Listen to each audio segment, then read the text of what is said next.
Félicitations, ça fait très longtemps que je ne suis pas revenue par ici, au moins 6 mois, voire même plus. J'ai tout de même pas mal lu de mon côté, et donc ça y est, je reviens enfin pour vous parler de ça. J'ai d'ailleurs décidé de diviser ce retour en 2 parties. Dans la première, qui est donc cette vidéo-ci, je vais vous montrer les quelques livres que j'ai lus en termes de fiction. Il n'y en a pas beaucoup, donc tout va largement rentrer dans cette vidéo. Et je ferai une autre vidéo où j'irai piocher dans tout ce qui est non-fiction pour vous parler un petit peu de tout ça, mais nous n'en sommes pas encore là. Là, on est ici pour parler de fiction. Alors, je n'ai pas du tout classé, donc je vais prendre les livres dans l'ordre où ils étaient rangés, et on va commencer par celui-ci, que je suis très contente de vous présenter parce que je pense que c'est une de mes meilleures lectures, Lady Macbeth au village de Nicolas Lescoffe. J'ai beaucoup aimé, j'ai trouvé, c'est très cliché de dire ça, et ça ne dit pas grand-chose, mais qu'il y avait un côté très russe en fait, que ça respirait vraiment la Russie, la littérature russe, les steppes, les villages un peu perdus, les romans un peu de personnages où il y a quand même un aspect assez psychologique, de réflexion aussi quand même sur des questions comme le bien, le mal, la culpabilité, même si c'est pas au cœur du livre non plus, c'est pas Dostoïevski. J'ai beaucoup aimé, j'ai vraiment retrouvé ce que j'apprécie en fait quand je lis un texte de littérature russe, et c'est ça aussi qui m'a beaucoup plu parce que ça faisait très longtemps, et donc il y avait ce côté un petit peu Madeleine de Proust, c'est mieux si j'articule, retour aux origines, etc. C'est un petit peu difficile du coup quand même de vous le résumer puisque c'est plein de petites histoires, mais pour vous dire 2-3 mots à chaque fois. La nouvelle principale, qui est celle qui occupe la plus grande partie d'ailleurs du texte et qui est au début, enfin du livre et qui est au début, c'est Lady Macbeth au village, qui est donc l'histoire d'une femme qui est issue d'un milieu assez pauvre, qui a fait un très bon mariage, un très bon parti, etc. Et qui est au départ une femme rangée, enfin vraiment c'est la bourgeoise qui ne fait pas d'histoire, etc. Et qui va en fait au fur et à mesure de la nouvelle virer du côté obscur de la force. Et j'ai beaucoup aimé, c'est ce que je disais un peu tout à l'heure quand je parlais de l'aspect psychologique, c'est que c'est une nouvelle où bien sûr il y a ce côté très conte un peu traditionnel, et toutes les nouvelles sont faites sur ce format où vraiment on sent, je ne saurais pas le décrire et le rationaliser de manière complètement appropriée parce que je m'y connais pas assez, mais on sent qu'il y a quand même les codes du conte qui sont là, etc. Mais on sent aussi qu'il y a cet aspect très début du 20e et 19e siècle, très psychologisant en fait. Et dans cette nouvelle, c'est particulièrement visible, et j'ai beaucoup aimé, j'ai adoré cette nouvelle. La deuxième s'appelle L'Ange scellé. Ça se passe chez les vieux chrétiens, qui sont donc une communauté qui existe en Russie depuis le 17e, 18e siècle, je suis pas absolument sûre, donc je vais pas trop dire de bêtises, et qui ont un ange qui est crucial dans leur religion, etc. Et cet ange va disparaître dans des circonstances que je ne vais pas détailler ici, sinon ça n'aurait aucun intérêt pour vous de lire la nouvelle, mais c'est pareil, c'est très bien. Il y a quand même pas mal Enfin, déjà, c'est intéressant de lire des choses sur les vieux chrétiens parce que c'est quand même un élément assez important, mine de rien, de l'histoire russe, du folklore russe. C'est un motif assez récurrent au sein même de la littérature russe, donc c'était assez intéressant. Et l'histoire se lit très bien et très intéressante. On a également, je sais plus tout le titre des nouvelles, L'artiste en postiche, qui se passe dans une troupe de théâtre qui est complètement dominée par un type très bizarre. Et pour être honnête, les 2 dernières qui sont très courtes, qui font moins d'une dizaine de pages chacune, je ne me rappelle plus exactement. Mais voilà, c'était une très bonne lecture, une très bonne découverte. Je pense, si l'occasion se présente, relire des textes de Nicolas Lescoffe, parce que j'ai beaucoup aimé, et je l'ai lu d'ailleurs très rapidement, et voilà. Ensuite, on va passer très vite sur un livre que je n'ai pas du tout aimé pour le coup, et même que j'ai quasiment pas terminé, donc j'ai un peu rien à en dire. J'ai essayé vainement de lire L'Arrêt de mort de Maurice Blanchot. Alors, Maurice Blanchot, c'est quelqu'un que j'ai découvert via plutôt son travail de non-fiction, de travail sur la question de la littérature, notamment plusieurs textes que l'on trouve dans un livre dont j'ai oublié le titre, mais je vous mettrai la référence dans la barre d'infos, que d'ailleurs je suis en train de lire, lentement mais sûrement parce qu'il est énorme, mais qui est un livre de réflexion en fait sur la question de l'écriture, de la littérature, etc. Et il y a un de ces textes qui parle du travail j'oublie tout. C'est une cata cette vidéo, j'aurais dû prendre des notes. L'espèce humaine de Robert Anthem. Voilà, L'espèce humaine de Robert Anthem, qui est donc un livre qui parle de l'expérience de déportés de Anthem, et Blanchot a travaillé là-dessus, sur justement la problématique de l'écriture dans le travail de Robert Anthem, et c'est un texte que j'ai trouvé passionnant, hyper intéressant, et donc qui m'a poussée à m'intéresser à Blanchot et à lire aussi son travail romanesque. Et dans une librairie d'occasion, je suis tombée sur celui-ci. que je n'ai pas du tout aimé, voilà, je l'ai même pas terminé honnêtement alors qu'il est vraiment très court. C'est l'histoire d'une maladie, voilà, c'est un type qui voit qui va voir une femme qui on suppose sa maîtresse, etc. Ils ont un rapport assez compliqué, bon c'est pas dit de manière aussi explicite que ça, c'est sous-entendu au travers des descriptions qu'il fait en fait de son trépas petit à petit. Et je sais pas trop quoi en dire parce qu'en fait là en le décrivant je me dis ça a l'air intéressant, en lisant les résumés sur internet avant de le lire je me disais ça a l'air intéressant, la plume de Blanchot dans son travail de non-fiction me plaisait beaucoup, j'ai pas trouvé qu'elle était aussi intéressante et en tout cas qu'elle m'a autant touchée et autant agrippée là dans son travail romanesque. Donc je suis un peu confuse, on va dire. Je sais pas trop quoi en dire, je sais pas trop quoi en penser. Je pense que j'ai juste pas accroché, ce qui arrive en littérature et ce qui est pas très grave. Et voilà.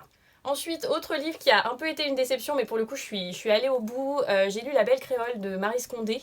De Maryse Condé, j'avais déjà lu un de ses romans, et de manière générale, j'essaye, même si, bon, en ce moment, j'ai du mal à lire de la littérature, donc tous ces projets sont un peu en stand-by, mais j'essaye de lire régulièrement de la littérature créole et de la littérature antillaise. Je trouve que c'est une littérature qui est géniale, que ce soit au niveau du style, au niveau des histoires, etc.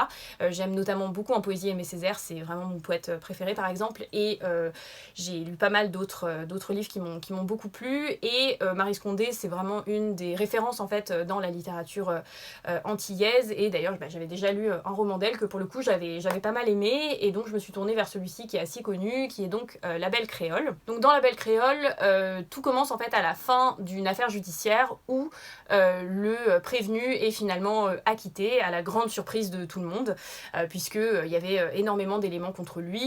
Il a été accusé, et il y avait encore une fois beaucoup d'éléments, donc de preuves, d'avoir tué sa maîtresse blanche, enfin béquée, lui étant noir, et finalement il est acquitté, et donc il retourne dans sa famille, et en fait ensuite on va nous décrire à la fois sa vie à lui, qu'est-ce qui l'a amené jusque là, donc cette femme, cette propriétaire terrienne, cette béquée, également tous ceux qui vont graviter autour de lui, son père qui ne s'est jamais occupé de lui, qui ne l'a jamais reconnu, et qui là d'un coup revient dans sa vie parce qu'il entend parler de lui dans le cadre du procès, etc. La personne qu'il a élevée, des métropolitains qui s'étaient installés quand il était tout petit, qui s'étaient occupés de lui, etc.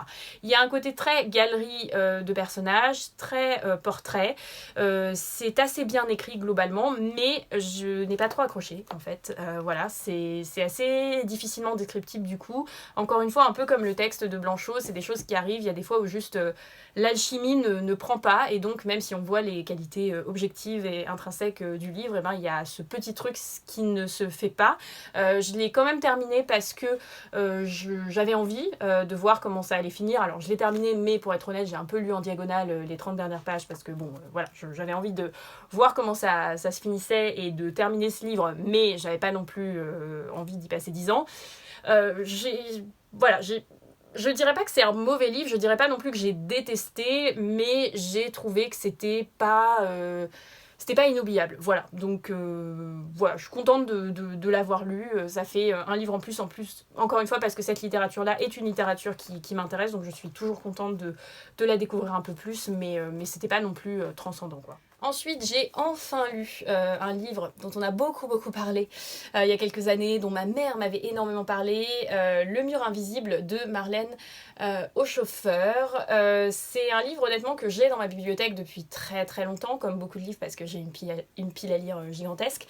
Et j'avais essayé de le lire il y a 1 an et demi je crois, et en fait j'avais lu 10 pages et j'avais arrêté, mais j'avais pas arrêté parce que j'aimais pas, j'avais juste arrêté parce que j'avais pas envie de lire ce genre de livre à ce moment-là. Et là je suis partie à Berlin et donc je l'ai pris, même si l'autrice est autrichienne et pas allemande, mais bon, je me suis dit c'est de la littérature germanophone, donc allons-y, emportons-le. En plus de ça, je trouve que voilà, on m'avait dit que c'était un livre qui était quand même assez addictif, assez prenant, et en voyage j'aime bien ce genre de livre parce que sinon je trouve qu'on n'arrive pas à lire et on n'avance pas, et juste on a un livre pendant super longtemps qu'on ne finit jamais, ce qui est pas terrible.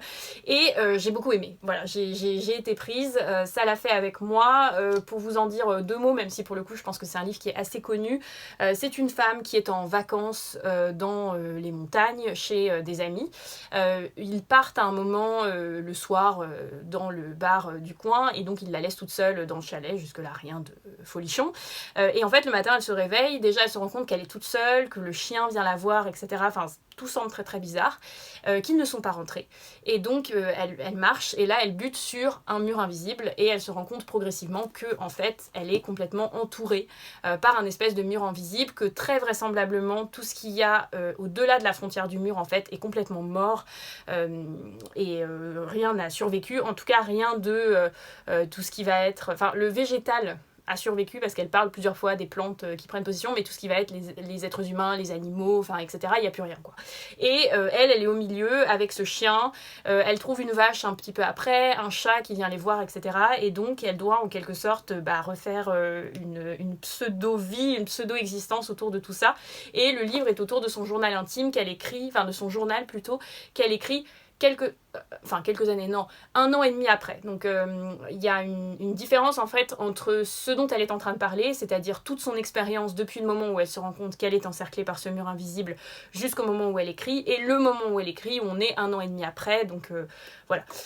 J'ai beaucoup aimé, j'ai trouvé que ça se lisait extrêmement bien, c'était très très immersif, très très addictif, très intéressant aussi. C'est un livre dont on a beaucoup parlé par rapport à la question écologique ou même aussi un petit peu à la problématique féministe. C'est un livre qui fait quand même aussi beaucoup écho, je trouve, notamment quand on voit l'année où il a été écrit, à la problématique nucléaire et à la destruction, etc. Et du coup, ce serait même intéressant peut-être de... Enfin, ce qui est intéressant, c'est que je pense que c'est un livre qui se voulait aussi beaucoup plus une métaphore et une interrogation autour de la bombe atomique.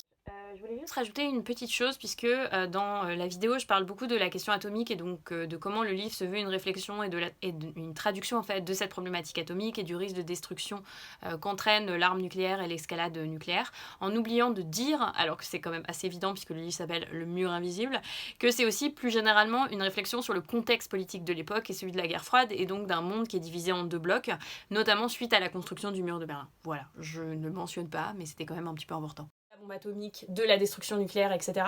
Et aujourd'hui, on l'interprète autour de la problématique écologique et autour du dérèglement climatique, de l'urgence environnementale, etc.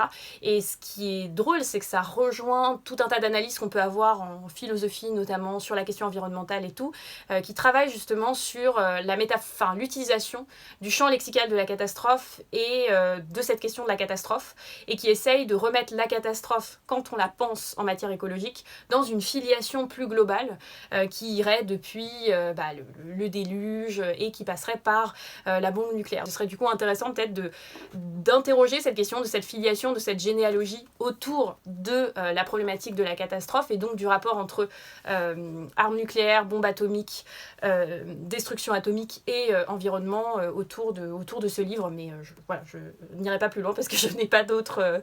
j'ai pas plus pensé à ça avant, quoi.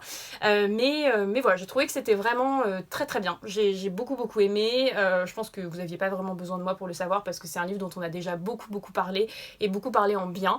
Mais je me range à l'avis général. C'est un très bon livre. Ensuite, j'ai lu une pièce de théâtre de Bertolt Brecht qui s'appelle Grand-peur et misère du Troisième Reich. C'est la deuxième pièce que je lis de Bertolt Brecht. La première que j'avais lue, c'était L'irrésistible ascension de Arturo Ui, je crois, que j'avais beaucoup aimé et ça m'avait donné envie de continuer à découvrir lentement mais sûrement le travail de Bertolt Brecht. Celle-ci m'a un tout petit peu moins plu pour une simple et bonne raison qui est liée au format. En fait, la pièce est formée avec plein de petites scénettes qui abordent plein de problématiques autour du Troisième Reich, autour de la dictature, autour du totalitarisme. C'est une pièce qui est d'ailleurs souvent citée dès qu'on parle de la question totalitaire. En exemple littéraire, ça revient très vite. Et le travail de Bertolt Brecht de manière générale, parce que Bertolt Brecht est quelqu'un qui déjà s'était engagé au moment du nazisme, hein, donc c'est pas simplement des travaux littéraires et philosophiques et théorique, mais en plus de ça, c'est quelqu'un, voilà, qui la question de l'Allemagne nazie, du Troisième Reich, de la dictature, de l'idéologie, etc., irrigue en fait tout son travail, et notamment dans cette pièce. Et c'est vrai que le format, je reviens à mon premier point, donc le format sous forme de petites scénettes est intéressant sur ce point, puisque du coup, il permet, via une sorte de patchwork, de saisir tout ce dont il veut parler, tout ce dont il entend rendre compte, tout ce qu'il veut critiquer, en fait, tout simplement, de manière beaucoup plus efficace que dans une pièce traditionnelle avec un déroulement, voilà, enfin une narration qu'il faudrait suivre. Là, le fait de pouvoir faire plein de petites scénettes laisse beaucoup plus de liberté et permet d'aborder beaucoup plus de thèmes. Le problème de l'autre côté, c'est que voilà, moi c'est un format qui, de manière générale, ne me plaît pas trop et qui donc là aussi m'a un petit peu freinée, on va dire, même si c'est vrai que c'est une pièce où j'y suis revenue quand même. Bon, je l'ai lu il y a quasiment un mois maintenant, et en travaillant sur d'autres choses, il y a quelques scénettes qui me sont revenues à l'esprit en fait, et où je me suis dit ah oui, c'est intéressant, il y a ça dans Bertolt Brecht, il en parle, etc. Et où je me suis prise à reprendre en fait la pièce et à retourner à la scénette en question et à me dire ah oui, peut-être on pourrait l'utiliser de telle manière, en parler de telle manière, etc. Donc c'est pour ça que même si sur le moment je m'étais dit le format est pas terrible, c'est pas forcément le type de pièce que je préfère, en fait je me suis prise à y retourner, donc c'est qu'au fond ça m'a plus marqué que ce que j'aurais pensé et plus interpellé que ce que j'aurais pensé. Et voilà, je trouve que c'est très très bien. De toute façon, là encore, c'est une pièce qu'on mentionne souvent, qui est assez connue, donc voilà, je n'ajoute rien de plus. Mais voilà. Et sur ce, on arrive au dernier livre de cette vidéo. J'ai lu Le Magicien de Lublin, ou Lublin peut-être plutôt, de Isaac Bashevis Singer. Isaac Bashevis Singer, c'est un auteur que j'aime beaucoup beaucoup. C'est un auteur yiddish qui a reçu le prix Nobel de littérature, qui est très connu. C'est un des mastodontes de la littérature yiddish. Et alors j'essaye, encore une fois, c'est un des nombreux projets que j'ai au niveau des romans, que je ne vais probablement jamais réussir à accomplir jusqu'au bout, mais c'est pas grave, on essaye. C'est vraiment de découvrir de plus en plus de la littérature yiddish, et notamment le travail de Isaac Bashevis Singer. C'est un livre que j'ai beaucoup beaucoup aimé, mais c'est pas mon préféré, honnêtement. En fait, je l'ai aimé parce que j'ai retrouvé tout ce que j'aime beaucoup chez Singer, et qui fait que Singer est un auteur qui pour moi est une valeur sûre, auquel je reviens régulièrement. Je sais qu'en fait ces livres vont pas me déplaire. Dans le pire des cas, je vais être là, oui, c'était intéressant mais sans plus, mais je vais jamais être là, ah c'est nul, ah je me suis ennuyée. En fait on va suivre l'histoire de, j'ai oublié son nom de famille, Yassa, je sais pas du tout comment on le prononce, qui est un magicien. Donc il vient d'une communauté juive traditionnelle de la Pologne du 19e siècle. Et sa spécificité, c'est qu'il est magicien, ce qui n'est pas si courant dans les communautés juives orthodoxes polonaises du 19e siècle. Et donc il va un peu de ville en ville. Normalement, il a trouvé une sorte d'équilibre. Sa femme l'attend, ils sont pas dans un amour fou, mais voilà, ils ont trouvé, enfin leur couple a une certaine harmonie. Il a plein de maîtresses par contre. Il a une jeune fille, elle a presque 40 ans je crois, mais qui l'accompagne et donc qui lui sert d'assistante, avec qui il a un moitié des relations, etc.